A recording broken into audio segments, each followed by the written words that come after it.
আজকে হঠাৎ করে অনেকগুলো ইলিশ মাছ নিয়ে আসছে, মানে 4টা বড় বড় ইলিশ মাছ নিয়ে আসছিল। তো ওখান থেকেই আমি আজকে ইলিশ মাছ দিয়ে আর কলা দিয়ে রান্না করব, এটা আপনাদের সঙ্গে শেয়ার করতেছি। আসসালামু আলাইকুম, ওয়েলকাম টু আশাব নিশি ব্লগ। কেমন আছেন সবাই? নতুন একটা ব্লগে আপনাদের সবাইকে স্বাগতম। আমি এইখানে একটা বড় দেখে ইলিশ মাছ নিয়েছি, যেটা সব থেকে বড় ছিল। ফ্রিজে বেশি দিন মাছ থাকলেও ভালো লাগে না, এই কারণে দেখা যায় যে আমরা মাছ কেটে আনলেও না আমার কাছে একদমই ভালো লাগে না, কেটে আনতে মানা করেছি। মেশিন দিয়ে এখান থেকে কেটে নিয়ে আসে, কিন্তু সব মাছই মেশিন দিয়ে কেটে নিয়ে আসে। তবে ইলিশ মাছগুলো আমি কাটতে মানা করেছি, বলেছি আমি নিজেই কাটবো। মানে আমার এখানে আমি আসার সময় যে বটি নিয়ে আসছিলাম, ছুরি দিয়ে কাটার থেকে আমার কাছে বটি দিয়ে কাটতে একটু বেশি ভালো লাগে, যেহেতু আমি বাঙালি। আর আমারও তো ফ্যাশন শো, মানে ছুরি দিয়ে কাটা আমার পছন্দ না। বিশেষ করে মাছটা কাটা পছন্দ না। সবজি কাটলে ব্যাপার না, সবজি কাটা যায়, তবে মাছ কাটলে আমি বটি দিয়েই কাটি।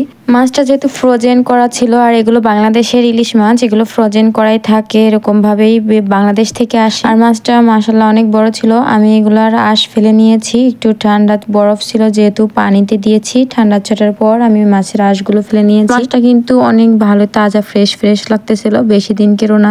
কিছু মাছ থাকে কাটার সময় বোঝা যায় যে অনেক দিনকের হবে কিনা। মাছটা কাটতে খুবই বিরক্ত লাগতেছিল, মাঝে মাঝে বটিটা সরে যাচ্ছিল, এই কারণে মানে ফ্লোরের পার কাটতে গেলে এমনিতেও বটিটা সরে যায়। ভাবতেছিলাম মাছটা আসলে কিভাবে কাটবো, মানে এরকম ছোট করে মানে ফালি করে কাটবো নাকি একবার ডাইরেক্ট বড় বড় করবো। তো তখন ভাবলাম যে বড় বড় করলে দেখা যায় রান্না করতে গেলে ভেঙে যায়, ছোট ছোট করলে তো সমস্যা নেই, আর এগুলো নিজেরাই খাবো, মানে মেহমান তো খাবে না, সমস্যা হবে না। তো এরকম এর জন্য ছোট ছোট পিস করেই কেটে নিয়েছি। ছোট না, মানে মাছটা তো অনেক বড় ছিল, ফালি করলে পরে আরো ভালো হয়েছে। আর বড় করলে দেখা যায় যে রান্না করতে গেলে ভেঙে যায়। আর এদিকে আমি 3 পিস মাছের মতো বের করেছি, আর লেজ রেখেছি। এটাই আমি এভাবে মাছ কেটে নিয়েছি, কারণ আমার কাছে মনে হয় মেশিন দিয়ে কেটে নিয়ে আসলে 2-1টা অনেক বড় হয়ে যায়, 2-1টা একদম ছোট হয়ে যায়।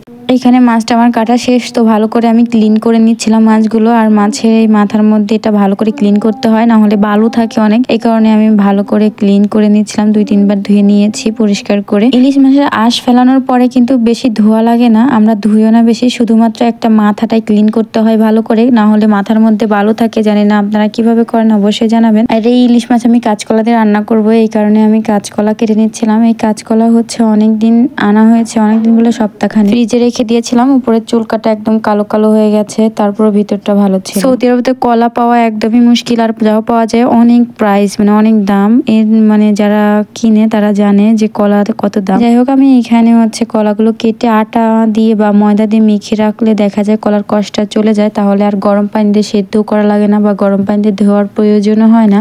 আপনারা একবার ট্রাই করে দেখতে পারেন। আর কে কে এরকম করে পরিষ্কার করেন অবশ্যই কমেন্ট করে জানাবেন। আমি তো সবসময় এরকম করেই পরিষ্কার করি, মানে আটা বা ময়দা দিয়ে একটু মাখাই, তারপরে ভালো করে কসলায় ধুয়ে নিলে পরে দেখা যায় একদম চকচকা হয়ে যায়, কোনো কষ থাকে না। আর এটা রান্না করলে খেতে ভালো লাগে, তবে আমার কাছে মনে হয় গরম পানি দিয়ে ধুলে ওইটা খেতে আমার কাছে রান্না করলে একদমই ভালো লাগে না। আর আমার কাছে তো সচরাচর সবসময় কলা তরকারিটা খেতে অনেক ভালো লাগে, যে মাছ দিয়ে রান্না করি না কেন। আর ইলিশ মাছ হলে তো আরো কথা। এখানে পরিষ্কার করে ধোয়া হয়ে গেছে, দেখতেই পাচ্ছিলেন আপনারা। আর অন্যদিকে আমি ইলিশ মাছ 4 পিস রান্না করব, এইখানে হালকা করে ভেজে নিচ্ছিলাম। আমরা মাঝে মাঝে দেশে কাঁচা ইলিশটাই রান্না করতাম বেশি, তবে এখানে তো আর তাজা ইলিশ পাই না। এখানে কাঁচা ইলিশটা খুবই রান্না করা কম হয়। আর আমাদের বাড়িতে যেহেতু রাজবাড়ি পদ্মার কাছাকাছি, আমরা কিন্তু ইলিশ মাছ সচরাচর সবসময় খেয়ে থাকি, আর তাজাটাই বেশি পাই, সেটাই খাওয়া হয় আমাদের। আর খেতে ওটা অনেক মজা, অবশ্যই আপনারা পদ্মার ইলিশ খেয়ে দেখেছেন কতটা মজা। আর এইদিকে আমি কলাগুলো ভালো করে ভেজে নিব, কলা আর আলু, আর মানে হালকা শুধু তেল আর হলুদ লবণ দিয়ে আর কি ভেজে নিয়েছি। মশলাগুলো পরে অ্যাড করবো, বেশি মশলা দিলে দেখা যাবে মশলা পুড়ে যাবে, এর জন্য আমি কলাটা ভেজে নিয়ে তারপরে রান্না করলে না খেতে ওটা ভালো লাগে আমার কাছে।